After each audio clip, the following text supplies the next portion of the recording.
नमस्कार, सुप्रभात। स्वागत है आप सभी का। आप देख रहे हैं सुबह 9 बजे। आइए शुरुआत करते हैं मुख्य समाचारों के साथ।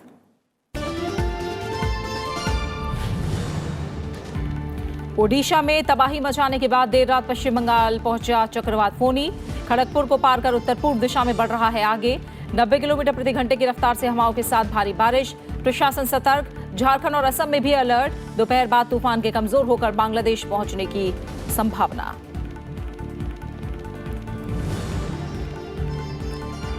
ओडिशा में राहत और बचाव का काम तेज। बिजली, टेलीकॉम सेवा के साथ सड़क और रेल यातायात को बहाल करने की कोशिशें जारी। निःशुल्क राहत सामग्री पहुंचाएगा रेलवे। भुवनेश्वर में आज दोपहर 1 बजे से फिर शुरू होंगी विमान सेवाएं। तूफान से भुवनेश्वर में एम्स एयरपोर्ट को नुकसान। अब तक 8 की मौत, 150 से ज्यादा घायल। प्रधानमंत्री ने मुख्यमंत्री नवीन पटनायक से बात कर हर मुमकिन मदद का दिया भरोसा।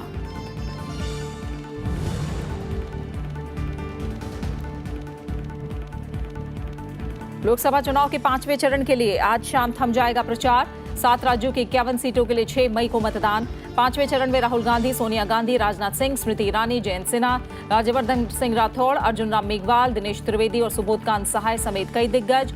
पूर्व मुख्यमंत्री बाबूलाल मरांडी, अर्जुन मुंडा और महबूबा मुफ्ती भी मैदान में।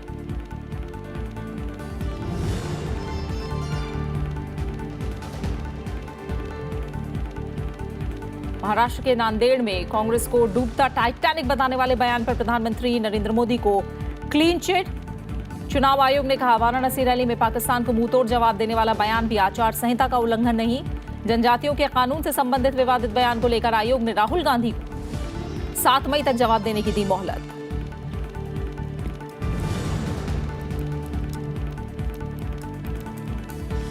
लोकसभा चुनाव के लिए चरम पर प्रचार। प्रधानमंत्री नरेंद्र मोदी की उत्तर प्रदेश के प्रतापगढ़ और बस्ती के अलावा बिहार के वाल्मीकि नगर में रैली। अमित शाह का अमेठी में रोड शो। मध्य प्रदेश और दिल्ली में भी करेंगे प्रचार। गुरुग्राम में रैली से राहुल गांधी आज हरियाणा में कांग्रेस के प्रचार अभियान की करेंगे शुरुआत।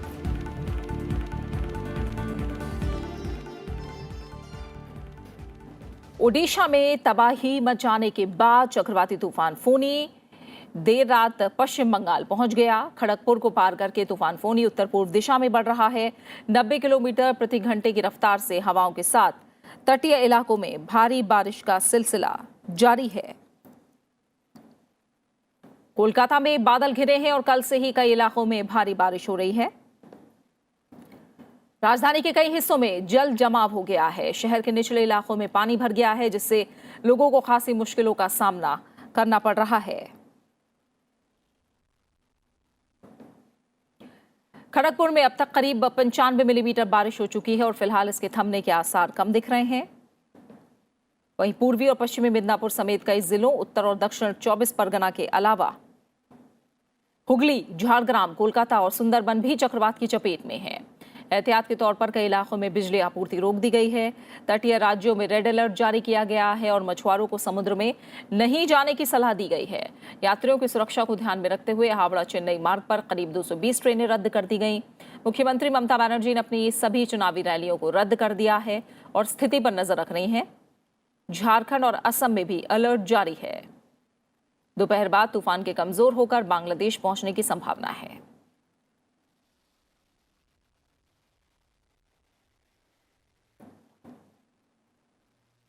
और हमारे साथ 2 संवाददाता ज्यादा जानकारी के साथ जुड़े हुए हैं। हमारे साथ पंचानन मिश्रा कोलकाता पश्चिम बंगाल से जुड़े हैं। वहीं हमारे साथ अरुणा ठाकुर भी हमारी संवाददाता जुड़ी हुई हैं। कोलकाता में भी इसका असर है पंचानन, जहां आप मौजूद हैं, और बंगाल पहुंच चुका है चक्रवात फोनी। फिलहाल किस तरह का असर दिख रहा है और तमाम व्यवस्था इसे लेकर कैसी दिख रही है? देखिए, जैसा कि पहले पूर्वानुमान लगाया गया था कि कोलकाता में यानी पश्चिम बंगाल में ये देर रात पहुंचेगा, यानी कल की बात है। कल ये करीब 11:30 बजे का अनुमान था, तो लगभग 12:30 बजे के आसपास, यानी कि जब 4 तारीख लग गई थी, उस समय यह तूफान यहां पर मिदनापुर के आसपास पहुंचा और करीब 80 से 90 किलोमीटर प्रति घंटे की रफ्तार से हवाएं चली, क्योंकि उड़ीसा में पहले ही इस तूफान से, इस चक्रवात से, फोनी से तबाही हो चुकी थी। ये पश्चिम बंगाल जब आया तो इसकी तीव्रता में कमी हो गई और उसके बाद से बारिश का सिलसिला लगातार जारी है। अभी भी हम देख सकते हैं कि हवाएं बहुत तेजी से चल रही हैं। मौसम जो बहुत ज्यादा गर्म था बिल्कुल ठंडा हो गया है, लेकिन जो नुकसान यहाँ उड़ीसा में हुआ जिस तरह का, ऐसा पश्चिम बंगाल में इस नुकसान नहीं हुआ। इसका कारण ये था कि इसकी तीव्रता कम थी और जैसा कि तैयारियां भी यहाँ पर पूरी की गई थी, एनडीआरएफ से लेकर राज्य प्रशासन, उसके अलावा पानी निकालने के लिए जो मोटर है उनको भी लगाया गया है। जिस तरह से कोलकाता के जो निचले इलाके हैं वहां पर पानी भरा बारिश के बाद, लेकिन जान माल का कोई नुकसान होने की फिलहाल कोई खबर नहीं है। अब यह तूफान यहां से, चक्रवाती तूफान यहां से आगे बढ़कर उत्तर पूर्व के कुछ राज्यों में, उसके बाद ये बांग्लादेश में प्रवेश कर जाएगा। लेकिन एक सुखद खबर इस बात में यही है कि जिस तरह से कि 10 साल पहले आइला तूफान आया था उसमें काफी जानमाल का नुकसान हुआ था, इस बार सटीक पूर्वानुमान और इसके साथ साथ रेस्क्यू ऑपरेशंस जो चलाए गए, पहले से जो जानकारियां लोगों को दी गई, उसके चलते कोई नुकसान होने की खबर नहीं है। प्रीति, बिल्कुल, यानी प्रशासन की जो तैयारियां हैं वो इस तूफान के मद्देनज़र पहले से काफ़ी पुख्ता रही, जिसके चलते जानमाल का नुकसान जो है वो बहुत कम हुआ है। अब अरुणा ठाकुर, आप बताइए मौसम विभाग अब क्या कह रहा है, क्योंकि इसके समय को लेकर जो जो अनुमान लगाया गया वो थोड़ा बहुत आगे पीछे साबित हुआ है। ये कहा जा रहा है कि दोपहर बाद तूफान कमज़ोर होकर बांग्लादेश पहुंच जाएगा। क्या फिलहाल ताज़ा अपडेट क्या है मौसम विभाग की तरफ से?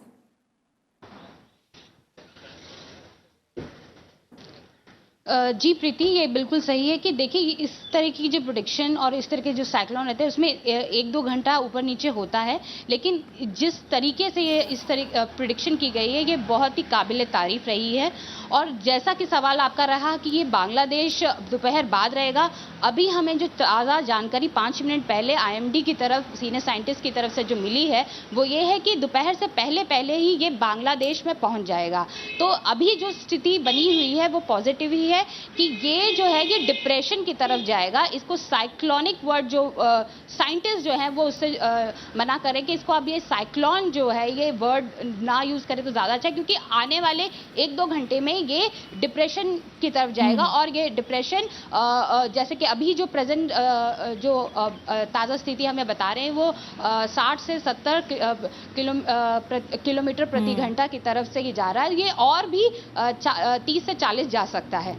अच्छा, यानी धीरे धीरे जो इसकी तीव्रता है वो कम होती जा रही है, इसलिए अब इसे साइक्लोन की कैटेगरी में जो तमाम वैज्ञानिक हैं वो नहीं रख रहे हैं। और जैसा आप अपडेट दे रही हैं अरुणा कि अब ये दोपहर से पहले पश्चिम बंगाल की तरफ रुख कर लेगा। फिलहाल बहुत बहुत शुक्रिया अरुणा, आपका भी जानकारी हम तक पहुंचाने के लिए, और पंचनन आपका भी बहुत बहुत शुक्रिया तमाम अपडेट को हम तक पहुंचाने के लिए। और भारी बारिश और 175 किलोमीटर प्रति घंटे की रफ्तार वाली प्रचंड हवाओं के साथ चक्रवाती तूफान फोनी ने ओडिशा में भारी तबाही मचाई। अब तक 8 लोगों के मारे जाने की खबर है। ओडिशा में तूफान के कारण बड़ी संख्या में पेड़ उखड़ गए और झोपड़ियां उजड़ गईं, साथ ही कई शहर और गांव जलमग्न हो गए हैं। चक्रवाती तूफान फोनी ने शुक्रवार सुबह करीब 8 बजे ओडिशा की धार्मिक नगरी पुरी में दस्तक दी। पुरी जिले को भारी नुकसान पहुंचा है, जहां चक्रवात ने पहले दस्तक दी। एक साथ 4 तस्वीरें आप देख रहे हैं ओडिशा के पुरी, कटक, खुर्दा और भुवनेश्वर की। सबसे ज्यादा नुकसान इस फोनी तूफान ने पुरी में मचाया और ओडिशा के मुख्यमंत्री नवीन पटनायक ने स्थिति की समीक्षा भी की। उन्होंने कहा कि बिजली आपूर्ति का बुनियादी ढांचा पूरी तरह से तबाह हो गया है। बिजली आपूर्ति बहाल करना एक चुनौतीपूर्ण काम है और इसे बहाल करने के लिए सैकड़ों इंजीनियर और तकनीशियन युद्ध स्तर पर काम कर रहे हैं। राजधानी भुवनेश्वर समेत कई इलाकों में संचार लाइनें बाधित हो गई हैं, मोबाइल टावर क्षतिग्रस्त हो गए और कई जगह पर बिजली की आपूर्ति ठप हो गई है। नवीन पटनायक ने कहा कि सड़क संपर्क बहाल करने के लिए काम जारी है। मुख्यमंत्री ने यह भी कहा कि चक्रवात अब भी ओडिशा से गुजर रहा है, नुकसान का आकलन करने में वक्त लगेगा।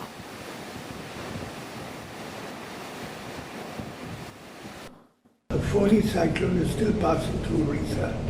Assessment of damage would be possible only after it crosses Odisha. Puri town and Puri district where landfall happened has suffered huge damages. Energy infrastructure has been completely destroyed. Restoration of electricity is a challenging task. Electricity supply will be restored in Ganjam district by tomorrow. In other areas it's been taken up at a war footing.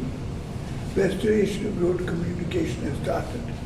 It has already been completed in Ganjam and Gajpati districts. Odisha ने भीषण तूफान फोनी के प्रकोप का सामना किया, लेकिन नए वार्निंग सिस्टम और युद्ध स्तर की तैयारियों के चलते हजारों लोगों की जान बच गई।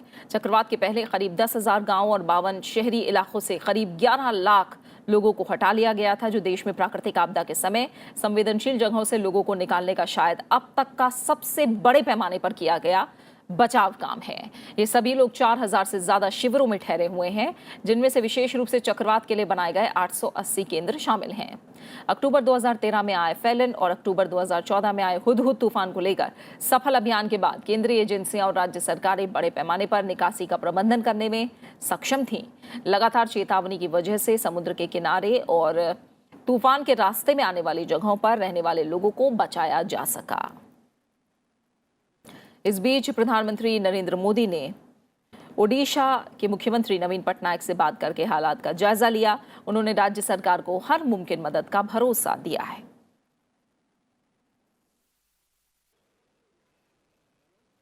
भुवनेश्वर हवाई अड्डा शुक्रवार को बंद रहा, जबकि पारादीप और गोपालपुर बंदरगाह भी एहतियाती कदम उठाते हुए बंद कर दिए गए थे।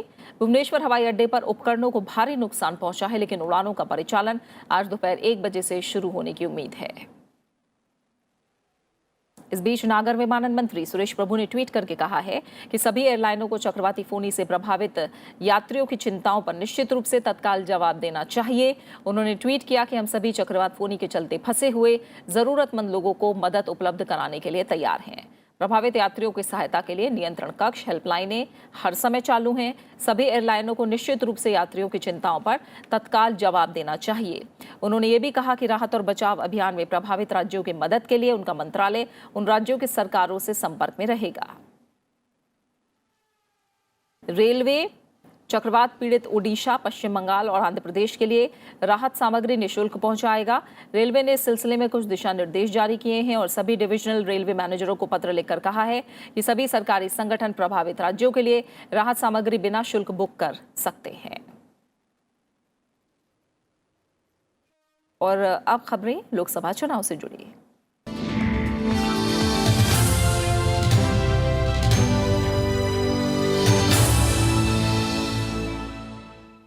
लोकसभा चुनाव के 5वें चरण के लिए आज शाम 5 बजे चुनाव प्रचार थम जाएगा। प्रचार के अंतिम चरण में सभी पार्टियों के दिग्गजों ने पूरी ताकत झोंक रखी है। इस दौर में 7 राज्यों के 51 लोकसभा सीटों पर 6 मई को मतदान होना है।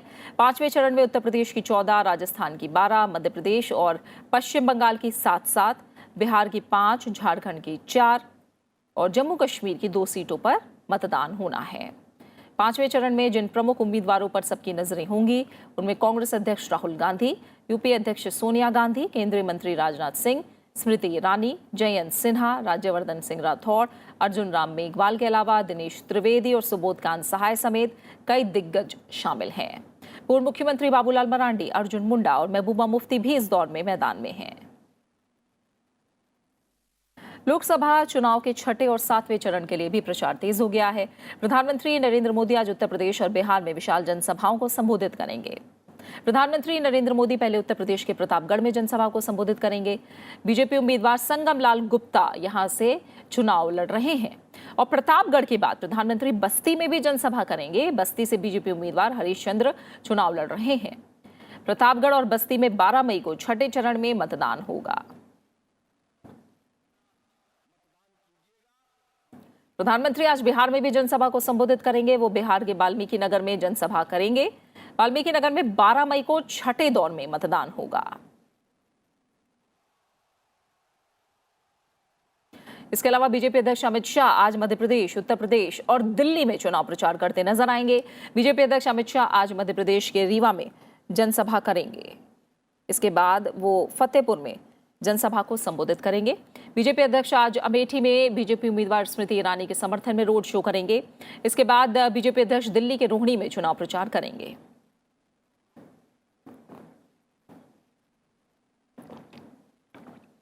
वहीं कांग्रेस अध्यक्ष राहुल गांधी आज हरियाणा में चुनाव प्रचार करेंगे। वो गुरुग्राम में पार्टी के उम्मीदवार कैप्टन अजय सिंह यादव के समर्थन में जनसभा करेंगे।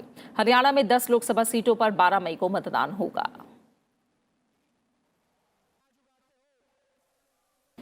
चुनाव आयोग ने प्रधानमंत्री नरेंद्र मोदी को 2 और भाषणों पर शिकायत के मामले में क्लीन चिट दे दी है। चुनाव आयोग ने कहा कि प्रधानमंत्री नरेंद्र मोदी ने वाराणसी में अपने भाषण में सशस्त्र बलों पर उसके परामर्श या आचार संहिता का उल्लंघन नहीं किया है। आयोग ने महाराष्ट्र के नांदेड़ में नरेंद्र मोदी की टिप्पणियों में कुछ भी गलत नहीं पाया, जहां उन्होंने कांग्रेस को डूबता टाइटैनिक जहाज बताया था। इसके साथ ही चुनाव आयोग ने प्रधानमंत्री नरेंद्र मोदी के खिलाफ 5 शिकायतों पर निर्णय ले लिया है और इन सभी मामलों में उन्हें क्लीन चिट दे दी है। वहीं चुनाव आयोग ने जनजातियों के कानून से संबंधित विवादित बयान को लेकर राहुल गांधी को 7 मई तक जवाब देने की मोहलत दी है। राहुल गांधी ने मध्य प्रदेश के शहडोल में भाषण के दौरान यह विवादित बयान दिया था। चुनावी मौसम में इन दिनों प्रधानमंत्री नरेंद्र मोदी 2 से 3 रैलियां रोज कर रहे हैं और यही नहीं, 25 दिसंबर के बाद 125 दिनों के भीतर प्रधानमंत्री 27 राज्यों और केंद्र शासित प्रदेशों में 200 कार्यक्रमों में शामिल हुए हैं। प्रधानमंत्री नरेंद्र मोदी की आधिकारिक वेबसाइट से मिली जानकारी के मुताबिक इनमें से ज्यादातर चुनावी कार्यक्रम थे। उत्तर प्रदेश की राजधानी लखनऊ समेत 14 सीटों पर 5वें चरण में 6 मई को मतदान होना है। चुनाव आयोग युवाओं को मतदान के लिए प्रेरित कर रहा है। इसी कड़ी में लखनऊ में कल शाम वोट कार्निवाल का आयोजन किया गया। इस कार्निवाल में कई कलाकारों ने हिस्सा लिया। सुबह बनारस वैसे ही मशहूर है शामे अवध।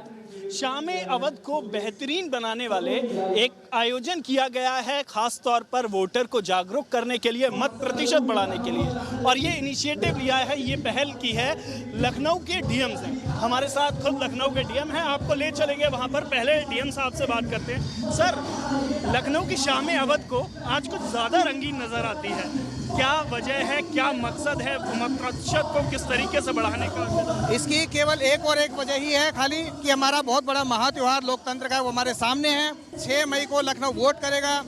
उसी लखनऊ को वोट कराने के लिए शामे अवध का विशेष आयोजन किया गया है। हजरतगंज शामे अवध की शान रहा है, सिरमौर रहा है। हजरतगंज की दोबारा गंजिंग को दोबारा एनर्जाइज करने के लिए युवाओं को यहाँ पे जोड़ा गया है और इनके माध्यम से एक मैसेज दिया जा रहा है कि हमें वोट करना है, पूरे मोहल्ले का वोट कराना है और पूरे लखनऊ को वोट करवाना है। नज़ाकत और नफासत के शहर लखनऊ में वोट के लिए खास कार्निवल आयोजित किया गया है हजरतगंज में। हजरतगंज जो लखनऊ का मुख्य बाजार है, आपको दिखाना चाहूंगा यहाँ का नज़ारा। यहाँ किस तरीके से लोग इकट्ठा हुए हैं। आइए बात करते हैं कुछ लोगों से यहाँ से। कैसा आयोजन लग रहा है आप लोगों को? बहुत मजा आ रहा है यहाँ पे। कमाल लखनऊ डालेंगे वो जरूर डालेंगे वोट। डालेंगे बिल्कुल। आप लोग से पूछना चाहेंगे, पहली बार पहली बार। कैसा लग रहा है ये? अच्छा लग रहा है, बहुत अच्छा लग रहा है। वोट डालना क्यों जरूरी है? वोट डालना अब पहली बार है तो देखेंगे एक्सपीरियंस कैसा हो रहा है हम लोग का। एक्सपीरियंस के लिए मोटिवेशन मिला है क्या कुछ? हाँ, बहुत अच्छा लगा। हाँ, it's a huge tension.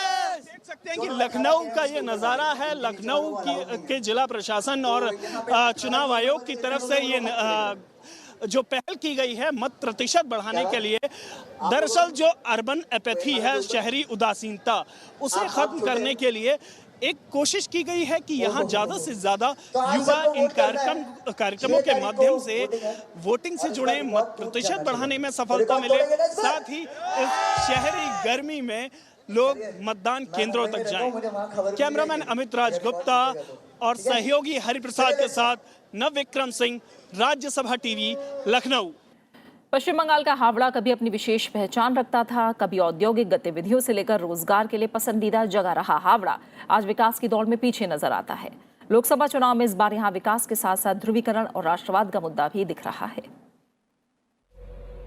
Hooghly के किनारे बसा हावड़ा इस रविंद्र सेतु यानी हावड़ा ब्रिज से पहचाना जाता है। हावड़ा रेलवे स्टेशन में रोजाना हजारों की भीड़ रहती है।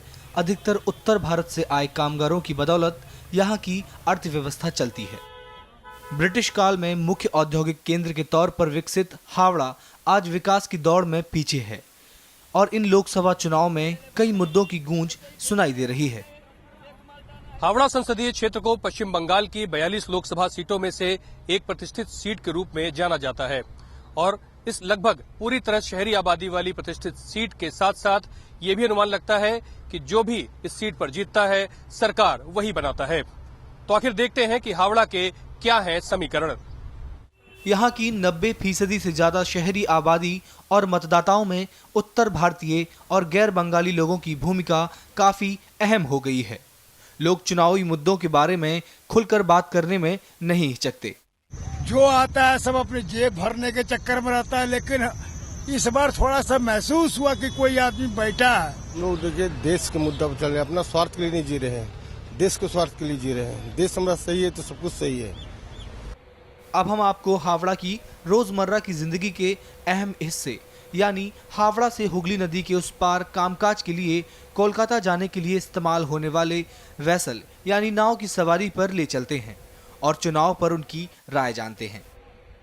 हावड़ा लोकसभा के लोगों के दिमाग में चुनाव को लेकर क्या चल रहा है, इसे जानने के लिए हम हावड़ा पहुंचे और हावड़ा में हम एक लॉन्च में है। लॉन्च यानी कि वेसल, ये नाव जिसके जरिए लोग हावड़ा से और कलकत्ता की यात्रा करते हैं। ये काफी कन्वीनियंट है, किराया भी कम है और उससे समय भी बचता है। तो हम जानेंगे कि आखिर यहाँ हावड़ा कॉन्स्टिट्यूएंसी जो लोकसभा क्षेत्र है उसके लोग इस बार के चुनाव में क्या सोच रहे हैं। यहाँ पे प्राइवेसी नहीं है, इसके लिए सरकार को मेरा आवेदन रहेगा जो इस चीज को नजर रखे, जो इस चीज के आदमी सही से वोट देने सके, उसके ऊपर कोई झूठ झमेला ना है। जिसने सोच लिया, जो दिल में जिसने रख लिया है उन्हें रख लिया है, दूसरा कोई उसको चेंज नहीं कर सकता। सन 2009 और 2014 के अलावा 2013 में हुए लोकसभा चुनाव में यहां टीएमसी ने जीत हासिल की। मौजूदा सांसद फुटबॉल के लिए अर्जुन पुरस्कार हासिल कर चुके प्रसून बनर्जी फिर से टीएमसी उम्मीदवार हैं, जबकि बीजेपी ने रणतीदेव सेन गुप्ता को उतारा है। इस बार मुकाबला इन्हीं दोनों के बीच माना जा रहा है। वेस्ट बंगाल में गणतंत्र की संपूर्ण हत्या हो गई, तो इस समय इलेक्शन पश्चिम में गणतंत्र की पुनः प्रतिष्ठा करने के एक इलेक्शन है।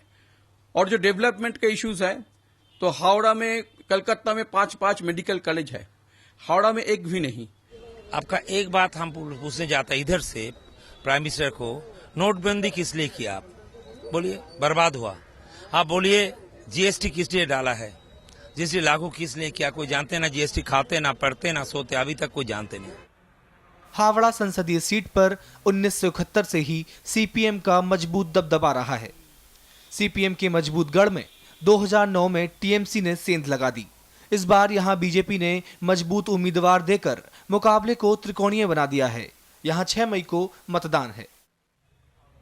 पंचानन मिश्रा, राज्यसभा टीवी, हावड़ा।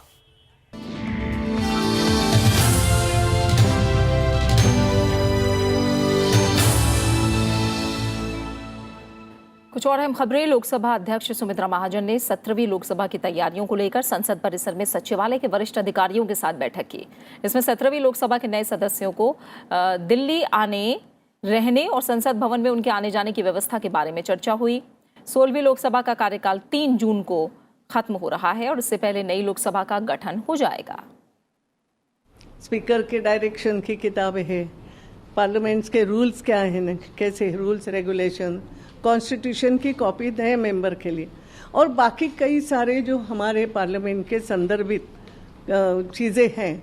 हमने 2 प्रकार से किया है, कुछ तो हम किताबें छपवा के नए मेंबर के लिए तो किताब भी देंगे और उनके लिए जो हम हमेशा एक बैग देते हैं, उस बैग में इस बार एक पेन ड्राइव, उस पेन ड्राइव में बहुत डिटेल पार्लियामेंट के संदर्भ में फॉर्म कैसे रहेंगे, उनको सीजीएचएस का बनाना हो तो भी फॉर्म कैसा, एक चीज़ का डिटेल पेन ड्राइव भी बना के वो पेन ड्राइव सभी मेंबर्स को देंगे। तो जो फर्स्ट टाइमर रहेंगे उन फर्स्ट टाइमर के लिए यहाँ से उनकी लिस्ट बनते हुए हमारी एक कोशिश रहेगी कि हम पहले से उनसे बात करके कि वो कब आ रहे हैं, कौन सी ट्रेन से आ रहे हैं, कौन सी फ्लाइट से आ रहे हैं, तो विशेष रूप से उनको वहाँ रिसीव करते हुए और यहाँ ले आएंगे। करीब 100 रूम हमारी वेस्टर्न कोर्ट में जो नई बिल्डिंग भी बनी है, वो पहले की भी जो है, वो मिला करके 100 कमरे करीब हमारे ऐसे तैयार है कि जहाँ हम नए मेंबर्स को रख सकेंगे। साथ ही साथ सभी स्टेट की जो हाउसेस यहाँ पर है तो उनको भी हमारे स्टाफ ने अभी संपर्क करके उनकी भी रूम्स करीब उनकी भी 200 के आसपास रूम्स होगी, तो वो मिला करके 300 रूम्स की हमने ऐसी व्यवस्था करके रखी है। सुमित्रा महाजन ने लोकसभा चुनाव लड़ने के फैसले और अब लोकसभा का सदस्य नहीं होने के सवाल पर कहा कि पिछले 3 सदनों से लोकसभा सांसद के तौर पर संसद का निचला सदन उनके जीवन का हिस्सा बन चुका है। कि एक मेरे जीवन का हिस्सा ही बनी थी लोकसभा, तो मिस तो करूंगी, मगर मिस क्यों करूंगी, आती जाती रहूंगी, मिलती रहूंगी सबसे।